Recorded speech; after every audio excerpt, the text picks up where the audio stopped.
सबसे पहले एक बड़ी अपडेट है, बहुजन समाज पार्टी के लिए खुशखबरी भी है कि कांग्रेस से विधायक जी आपके बीच में आ गए हैं। क्या फर्क पड़ने वाला है क्षेत्र में? देखिए, इस बार कांग्रेस और बीजेपी दोनों की हालत खराब होने वाली है। तो जिस सोच और विचारधारा के साथ बहुजन समाज पार्टी ने पिछले 5 साल से काम किया है और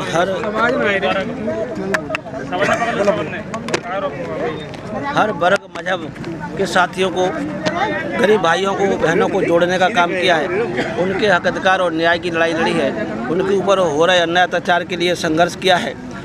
किसी भी कोने में प्रदेश के जिस बहन बेटी के साथ या हमारे भाई बहनों के साथ जो अन्याय अत्याचार दबंग लोगों ने किया है, तो उसकी आवाज़ तुरंत बहुजन समाज पार्टी के कार्यकर्ताओं ने हर जिले में उठाने का काम किया है। और आपने देखा होगा, जब पूरे प्रदेश में अराजकता का माहौल ज़्यादा बढ़ गया, अन्याय अत्याचार ज़्यादा बढ़ गया, बलात्कार की रोक नहीं हो रही, हत्याओं की लगाम नहीं लग रही, तब इसके विरोध में 9 अगस्त 2023 को बहुजन समाज पार्टी के राष्ट्रीय कोऑर्डिनेटर माननीय आकाश आनंद जी और राज्यसभा के सांसद माननीय नीले राम जी गौतम जी के नेतृत्व में आपने देखा होगा कि जनसैलाब भोपाल में उमड़ा था।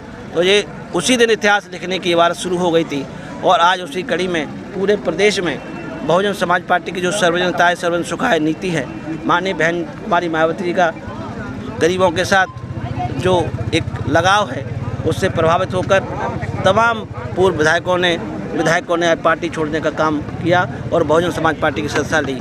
बहुजन समाज पार्टी में ऐसे सभी साथियों का हम लोग तहे दिल से हार्दिक स्वागत अभिनंदन करते हैं और उम्मीद है कि इस बार ये सभी लोग मिलकर माननीय बहन जी के हाथ मजबूत करने का काम करेंगे। 2023 में इस प्रदेश में बहुजन समाज पार्टी जीजेपी गठबंधन की सरकार बनेगी और 2024 के लिए हम लोगों ने कमर कस ली है।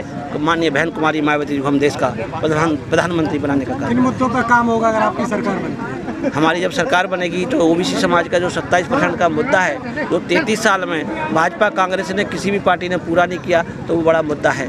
इस प्रदेश में जो शिक्षा है वो ध्वस्त हो चुकी है, तो फ्री में शिक्षा देने का काम भी बहुजन समाज पार्टी का प्रमुख मुद्दा होगा। इस प्रदेश में बेरोजगार का भी बड़ा मुद्दा है, तो उस मुद्दे को भी कम करके उस बेरोजगार भाइयों को रोजगार के संसाधन उपलब्ध कराने का काम करेगी, चाहे वो सरकारी हो या प्राइवेट हो, पर उनको हर हालत में रोजगार दिलाने के लिए काम करेगी, नीति बनाने का काम करेगी। इस प्रदेश में अन्याय अत्याचार चरम सीमा पर बढ़ रहा है। बहन बेटियों के साथ हर 3 घंटे में बलात्कार, उनकी हत्या हो रही है। तो इस लॉ एंड ऑर्डर जो अनकंट्रोल्ड इस समय चल रहा है, तो उसको सख्ती के साथ जो माननीय बहन कुमारी मायावती जी ने उत्तर प्रदेश में लागू किया था, उसी पैटर्न पर law and order Madhya Pradesh में भी लागू होगा और बहन बेटियों की सुरक्षा होगी। तो ये प्रमुख मुद्दे हैं। किसानों की भी तमाम समस्याएं होती है, बिजली की, पानी की और खाद की, बीज की, जिसमें ब्लैक होता है, तमाम उनको परेशानियों का सामना करना पड़ता है। हमने देखा कि खाद लेने आ रहे हैं तो 4-4 दिन में उनको खाद मिल पा रहा है, बीज मिल पा रहा है और बिजली के बिल उनके दुगने आते हैं। पानी के लिए नहर समय पर उनको छोड़ी नहीं जाती है और जब उनकी फसल का दाम का लेने का बात आती है, तो ये लोग कहीं ना कहीं पूंजीवादी लोगों से मिलकर साठ-गांठ करके उनकी फसल के कम दाम लगाने का भी काम करती हैं। तो ऐसी तमाम समस्या किसानों की भी है।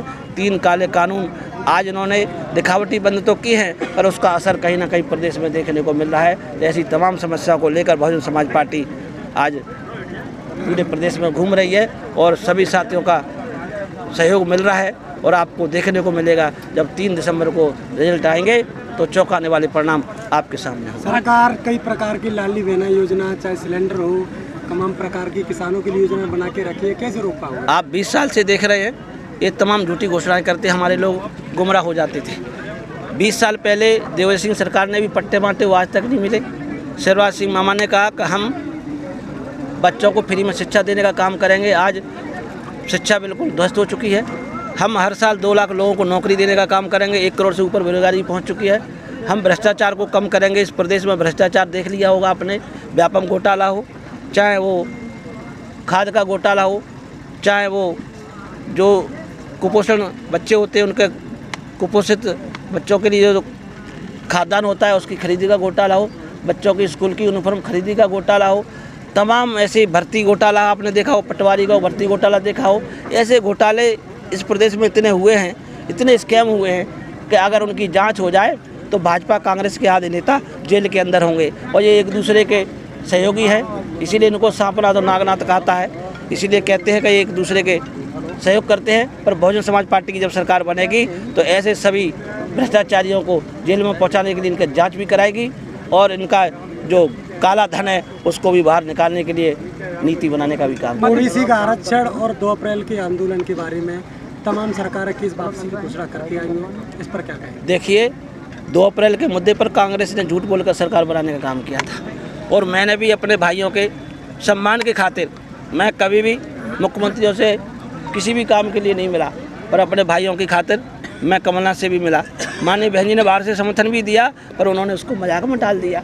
आज मौका आ गया ऐसे नौजवान भाइयों को कमलनाथ सरकार को जो 15 महीने की सरकार रही उसको सिखाने का और जो कांग्रेस पार्टी आज सपना देख रही है उस सपने को चकनाचूर करने का कि आप लोगों ने हमारे साथ 2018 में खिलवाड़ किया है, अब 2023 में युवा धोखा नहीं खाने वाला है। आपने रोज़गार की बात की, आपने 15 महीनों में कोई रोज़गार नहीं दिया। आपने सुरक्षा की बात की, तो इनके 15 महीने के शासनकाल में आप उठा के देख लीजिए कितने घोटाले, कितने ट्रांसफ़र नीति पोस्टिंग में भ्रष्टाचार और कितनी हमारी बहन बेटियों के साथ बलात्कार और हत्याएँ हुई, कितने हमारे बच्चों के साथ हत्याएँ हुई। ये सारी चीज़ आपको देखने को मिल जाएगी। और भाजपा की तो कहने क्या है, लाडली बहना योजना की 1000 की बात करते हैं पर उनके बच्चों को फ्री में शिक्षा देने की बात नहीं करते। आप राशन की बात करते हैं पर जो 3 एकड़ ज़मीन 2 एकड़ ज़मीन देने की बात नहीं करते हैं। आप उनको कोई ना कोई रोज़गार देने के लिए लालच करते हैं कि बोले हम आपको रोज़गार देंगे, मनरेगा में काम करने के देंगे, पर उनको परमानेंट रोज़गार देने की बात नहीं करते हैं। यहाँ पर जो परिवहन विभाग था जिसको कांग्रेस पार्टी ने ख़त्म किया था, भारतीय जनता पार्टी ने उस परिवहन विभाग की बेशकीमती ज़मीन को बेच कर अपने नेताओं को, गुर्गों को मालामाल करने का काम किया। अगर वो चाहती, अगर उनको मन में युवाओं के जो बेरोजगारी है जिससे वो आज कहीं ना कहीं पीड़ित हैं, आत्महत्या कर रहे हैं, उनके माँ बाप आत्महत्या कर रहे हैं, उससे उनको एक सहयोग करने के लिए, उनको कुछ छूट देने के लिए या उनका मनोबल बढ़ाने के लिए रोज़गार देने का काम करती तो लाखों दुकानें इस प्रदेश में उस परिवहन विभाग की जगह पर बन जाती।